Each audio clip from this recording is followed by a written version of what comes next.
आइए सुनिए, देखिए, समझिए सनातन सत्य।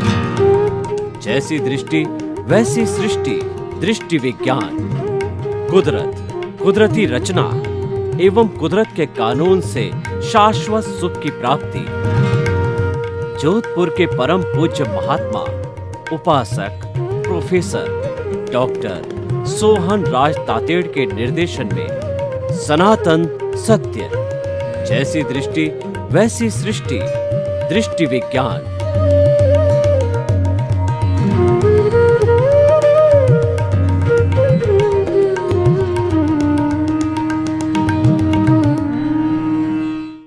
भाइयों और बहनों, मातृशक्ति को नमन। आज का हमारा अति उत्तम विषय वनस्पति हमारी परम हितैषी। हितैषी वह व्यक्ति या वस्तु होती है जो हमको सुख देती है, जो हमारा भला करती है। अगर कोई वस्तु या व्यक्ति हमारे को कष्ट देता है, पीड़ा पहुंचाता है, मानसिक तनाव करता है, हमारे से लड़ाई करता है, झगड़ा करता है, मदद नहीं करता है, तो वो हमारा एक तरीके से दुश्मन के समान हो गया, हमारा वो अहितैषी हो गया। तो हमारे जीवन के अंदर जो वनस्पति जगत है, जो सबसे बड़ा जगत, जो है जीवित प्राणियों में सबसे बड़ा जगत है, वह वनस्पति जगत है। वनस्पति जगत मनुष्य मात्र का और कई जो है अन्य प्राणियों के परम हितैषी है। हमारा सारा जीवन वनस्पति के आधार पर चलता है। अगर वनस्पति हमको सहयोग नहीं करे, उसकी जातियां प्रजातियां अगर गायब हो जावे, तो हमारे लिए बड़ी समस्या हो जाती है। जो जब से ये एलोपैथी नहीं आई थी और जब से सृष्टि बनी थी, तब से ये प्रकृति माँ ने जो है कई तरह की जड़ी बूटियाँ, वनस्पति वगैरह को पैदा किया। तभी से आज तक वह वनस्पति हमारे उपयोग में आ रही है। देखिए, वनस्पति हमारे लिए किस तरह से हितैषी है, हम आपको बताना चाहते हैं। सबसे पहले जो हमारी प्राण वायु है वह ऑक्सीजन है। अभी विज्ञान ने इतनी तरक्की कर ली है, लेकिन वह अभी तक ऑक्सीजन का निर्माण नहीं करता है। यह बात अलग है कि ऑक्सीजन के जो है सिलेंडर भरे जाते हैं, हॉस्पिटल में सप्लाई करते हैं, और व्यक्ति की बहुत नाजुक स्थिति होती है, तब उसको ऑक्सीजन चढ़ाई जाती है। तो भाइयों और बहनों, क्या आपने कभी चिंतन किया कि ऑक्सीजन कहाँ से आती है? ये ऑक्सीजन पर्यावरण से आती है, प्रकृति से आती है, और वो पेड़ पौधे हमको ऑक्सीजन देते हैं। पेड़ पौधे सिंथेसिस के माध्यम से हमारी मनुष्यों की जो कार्बन डाइऑक्साइड और फैक्ट्रियों की कार्बन डाइऑक्साइड, अन्य स्रोतों की सब कार्बन डाइऑक्साइड को इस जो पर्यावरण से खींच करके और सिंथेसिस से अपना भोजन बना करके, और वो जो है बाई प्रोडक्ट के रूप में कहिए, कन्वर्शन के रूप में कहिए, कि वो खाती तो जो है वो कार्बन डाइऑक्साइड है, लेकिन वो निकालती ऑक्सीजन है, और वही ऑक्सीजन बोटलिंग होती है और हमारे जीवन का निर्माण करती है। और हम जो है इस पर्यावरण में, हम नहीं, समस्त जो जीवित प्राणी हैं वो ऑक्सीजन से जीवित रहते हैं। हमको किसी प्राणी, जीवित प्राणी को ऑक्सीजन न मिले लंबे समय तक तो मर जाता है। देखिए, हम जो मन वचन काया की जितनी भी शरीर में क्रिया करते हैं, उसको करण वीर्य कहा जाता है, और विज्ञान की भाषा में, मेडिकल साइंस की भाषा में उसको जो है विटालिटी कहते हैं। ये विटालिटी जो है 4 भौतिक चीज़ों से बनती है। पहला भोजन, दूसरा पानी, तीसरी प्राणवायु ऑक्सीजन, और जो है चौथा जो है वो सूर्य का प्राप्त कहिए, अग्नि कहिए, अग्नि तत्व कहिए, हमारे भीतर भी जठरा अग्नि होती है पेट के अंदर, वो हमारे भोजन को पचाती है। तो इन 4 चीज़ों से विटालिटी बनती है, जिसको हम इम्यूनिटी भी कहते हैं, और वह प्रतिदिन बढ़ती है। और प्रतिदिन मन वचन काया, मन से चिंतन करना, वचन से बोलना, काया से खाना पीना, उठना बैठना, सोना, काम करना, व्यापार करना, ये सारी क्रियाएं शरीर से तन से होती है। इन सब के अंदर उस विटालिटी की, या उसको जो कहना चाहिए हमें जो है वो कहना चाहिए हमारी जो कर्ण वीर्य है उसकी आवश्यकता पड़ती है, तो प्राण शक्ति की आवश्यकता पड़ती है।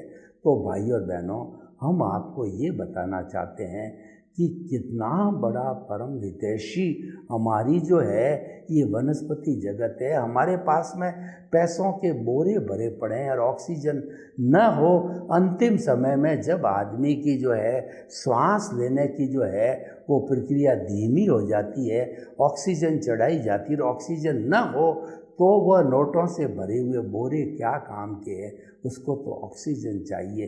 इस तरीके से वनस्पति हमारी परम हितैषी है। दूसरा देखिए कि हम जो भोजन करते हैं उस भोजन के अंदर जो है हमारा न्यूट्रिशियस भोजन कब बनता है। न्यूट्रिशियस भोजन के अंदर 20% कार्बोहाइड्रेट हो, 20% जो है फैट हो, और जो है 20% प्रोटीन हो, और उसके बाद में 60% पानी हो, 6% मिनरल हो। इन सब के मिलने से जो है न्यूट्रिशियस भोजन होता है और वो हमारे शरीर को स्वस्थ रखता है। तो प्रोटीन कहिए या जो है आप जो है वो मिनरल्स कहिए, ये सारे जो है हमारे वनस्पति जगत, फ्रूट्स, सब्जियों वगैरह के अंदर मिलते हैं। वो सब्जी और फ्रूट्स जो है वनस्पति जगह से ही आते हैं। और वनस्पति जगह जैसे आम है तो आम का पेड़ है, वो आम का पौधा देता है, एप्पल है, बनाना है, अंगूर है, ये जितने भी हमारे फ्रूट्स हैं ये सब पेड़ पौधों से आते हैं और पेड़ पौधे जो है वनस्पति कहलाते हैं। तो भाइयों बहनों, हम आगे चलते हैं तो आप देखिए कि वनस्पति जो है यानी कि ये पेड़ पौधे, जंगल जिसको बोलते हैं, ये जहाँ घने होते हैं तो घने होने के कारण जो है वर्षा होती है, यानी कि जो हमारा पानी भाप से ऊपर उड़ जाता है बादलों के अंदर, तो वो सारे बादल जो है गरज करके जो बरसते हैं वो सारा जो है हमारे इन पेड़ पौधों की सहायता से जो है वो वर्षा होती है।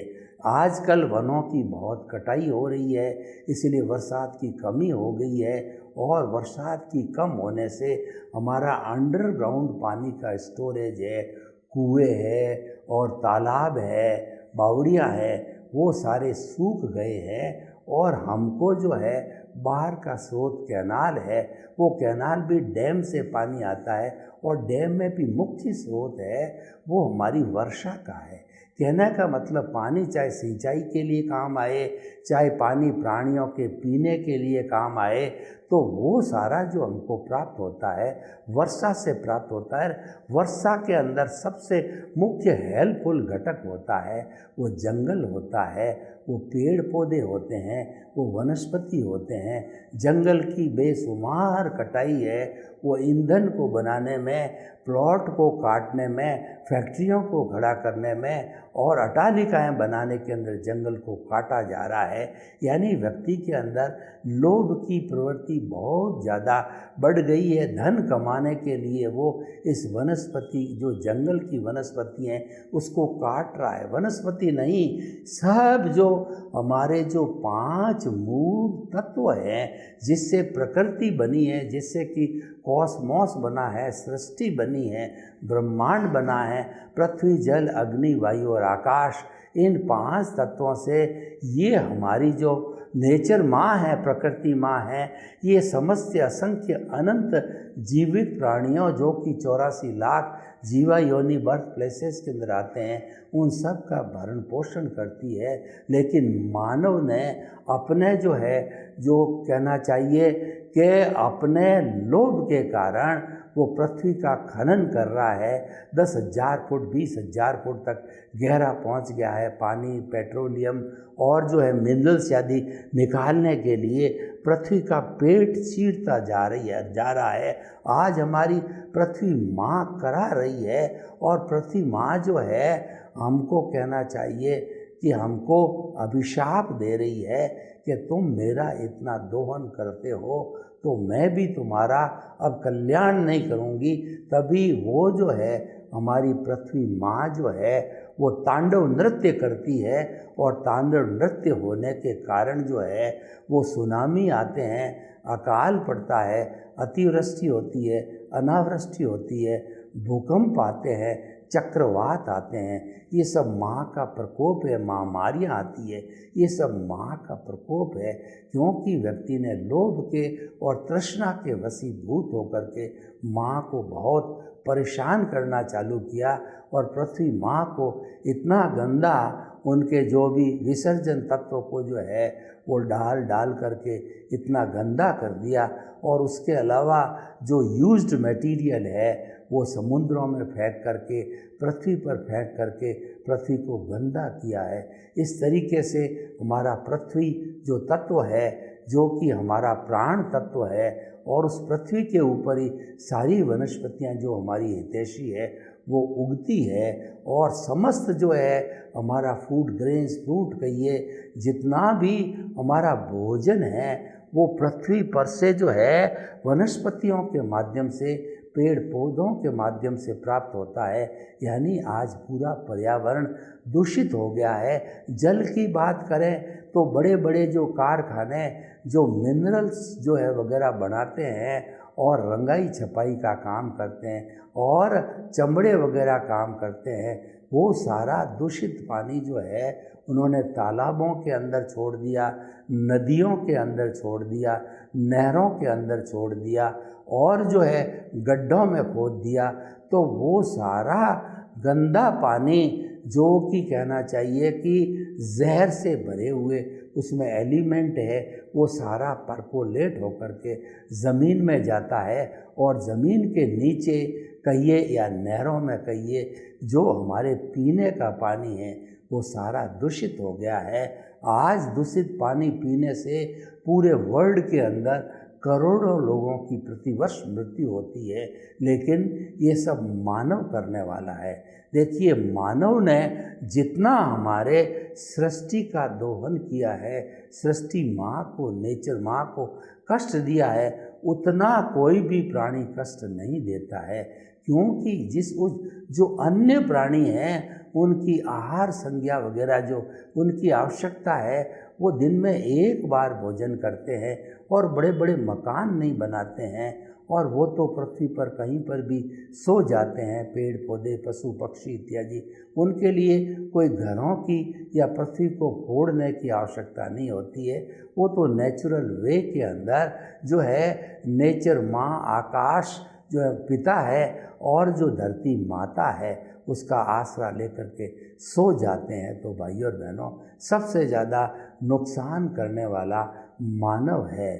पृथ्वी, जल, अग्नि को देखिए, आज अग्नि कितनी दूषित कर दी गई है। जो अलग अलग गहरे गहरे जो है कारखाने खोद करके उसमें से कई पदार्थ ऐसे निकालते जाते हैं जिसके अंदर अग्नि का नाश होता है, और पृथ्वी पे भी अग्नि को कितना दूषित किया जाता है, और कितना अग्नि का जो है गैस है और जो है हमारा पेट्रोलियम प्रोडक्ट है उसके अंदर अग्नि को जो है कितना दूषित किया जाता है, जो कि हमारा प्राण तत्व है। 5 तत्वों में से एक तत्व है पृथ्वी, जल, अग्नि और वायु को देखिए। वायु तो आज पूर्ण रूप से दूषित हो गई है। कार्बन डाइऑक्साइड जो है लोगों ने छोड़ी। इतनी बड़ी आज़ादी, इतनी बड़ी आबादी, आज हिंदुस्तान की आबादी 150 करोड़ है, विश्व की आबादी 7.8 अरब की है, वो प्रतिदिन सैकड़ों लीटर जो है कार्बन डाइऑक्साइड जो है इस पर्यावरण के अंदर, इस सृष्टि के अंदर, इस पृथ्वी माँ पर जो है छोड़ते हैं, उसको दूषित करते हैं। और कितनी चिमनियों से धुआं निकलता है कारखाना से, और कितना कितना कार्बन डाइऑक्साइड वो आ जाती है। व्हीकल्स की कितनी कार्बन डाइऑक्साइड है। आज दिल्ली और जो मेट्रोपॉलिटन सिटी है जिसमें करोड़ की कलकत्ता, दिल्ली, चेन्नई, बॉम्बे वगैरह, इनके अंदर जो है श्वास लेना भी दूभर हो गया है। लोगों के श्वास की बीमारी हो गई है, फेफड़ों की बीमारी हो गई है। उससे कोरोना आया, उससे निमोनिया हुआ, लाखों लोग मर गए, और वो महामारी के रूप में कोरोना को जो है हमने भुगता है। उन सब का कारण ये है कि वायु दूषित हो गई है।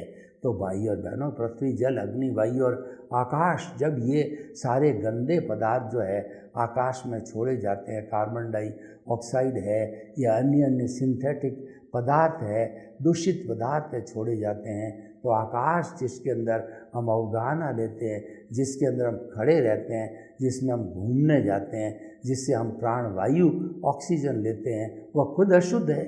जो हमारा आकाश खुद अशुद्ध है तो वो कहाँ से शुद्ध प्राण वायु देगा।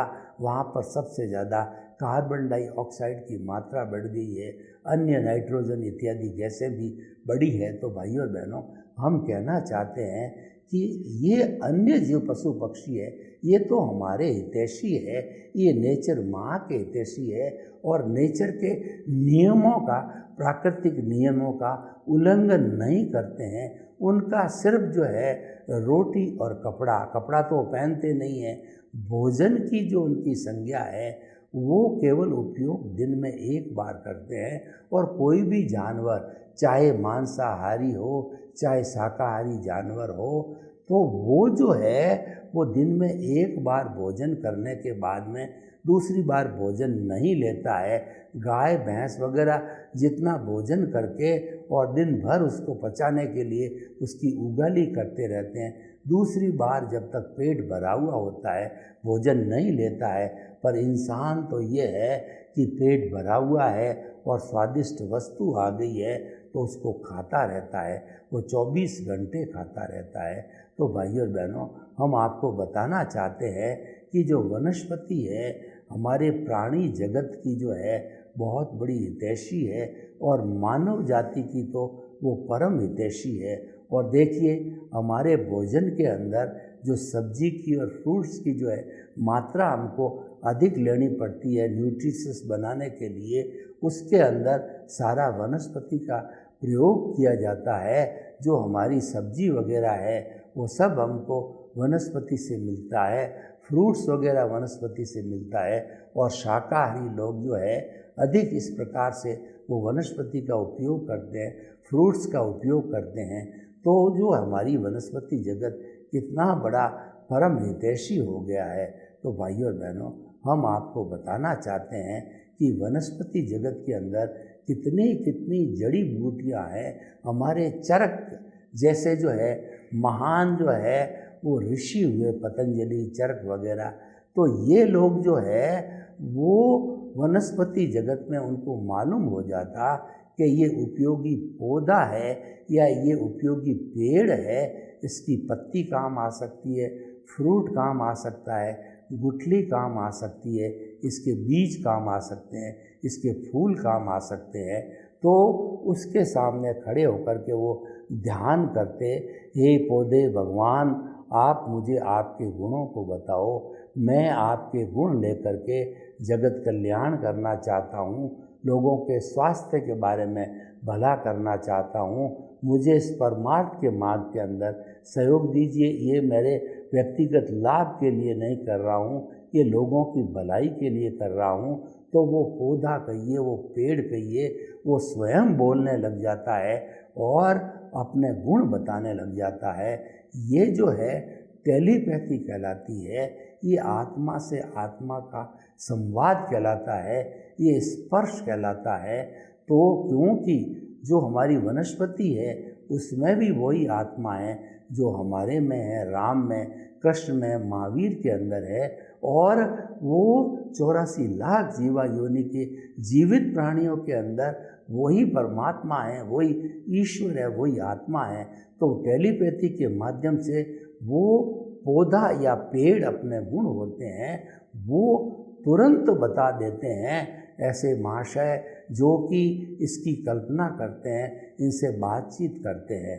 तो भाइयों और बहनों, देखिए, किसी भी एंगल से आप सोचिए, जो वनस्पति जगत बरसात के लिए कहिए, मानव मात्र के शाकाहारी के भोजन के लिए कहिए, और वनस्पति और जो हमारा पर्यावरण उसके संतुलन के लिए कहिए, बरसात के लिए कहिए, ऋतु परिवर्तन के लिए कहिए, तो स्वास्थ्य के लिए कहिए, सभी दृष्टि से जो है वनस्पति जगत हमारा परम हितैषी है।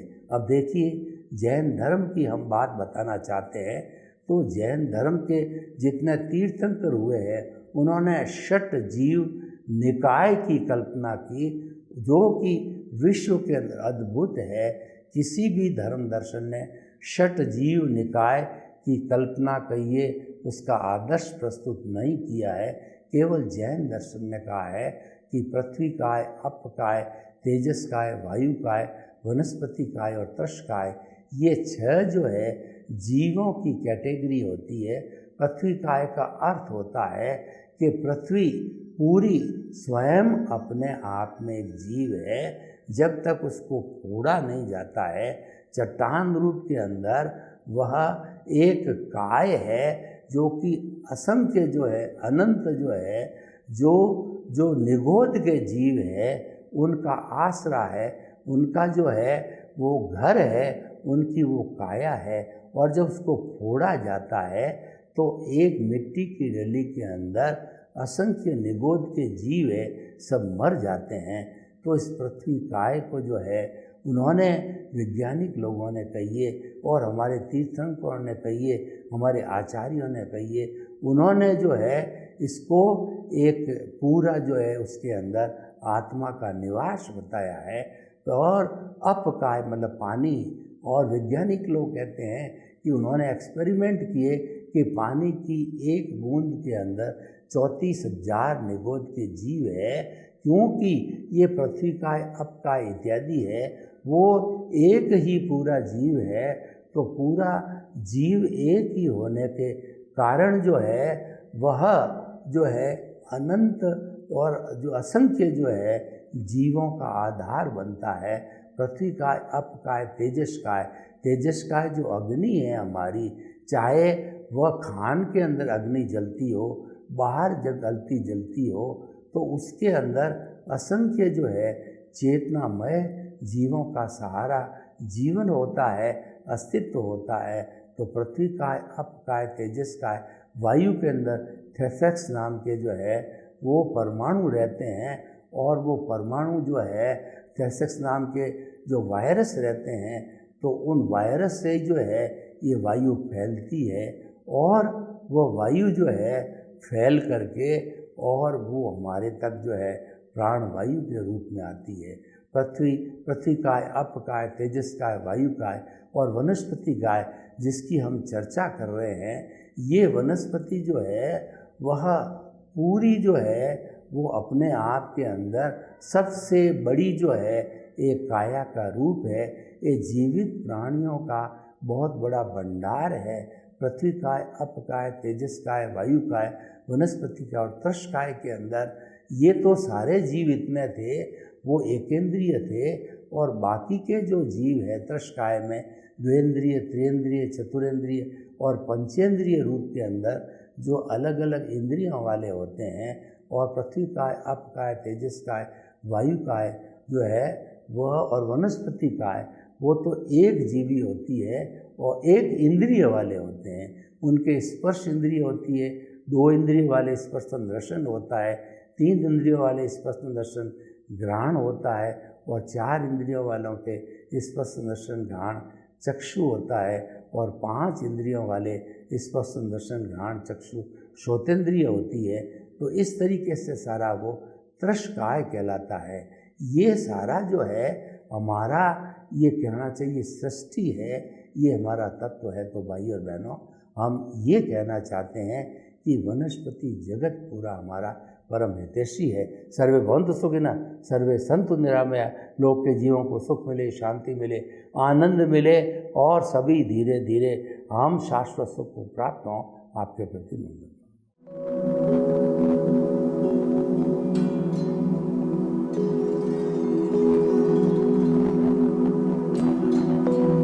एक ऐसा अंतर्राष्ट्रीय ख्याति प्राप्त मानव जो गुरु प्रेरणा से पिछले 20 वर्षों से वानप्रस्थ जीवन जीते हुए 24 घंटे मानवता की सेवा में संलग्न है।